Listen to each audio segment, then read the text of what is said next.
Want to learn the legendary 1-inch punch made famous by Bruce Lee? In this video, we'll break down the technique step by step so you can start mastering it.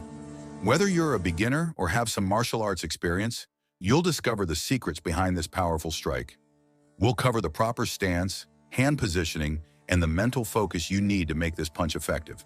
Get ready to unleash your inner power. Let's get started. Stance. Stand with feet shoulder-width apart, slightly bent knees for stability. Hand position. Hold your fist about 1 inch from the target, relaxed but ready. Body mechanics. Use your body, not just your arm. Rotate your hips and shoulders for power.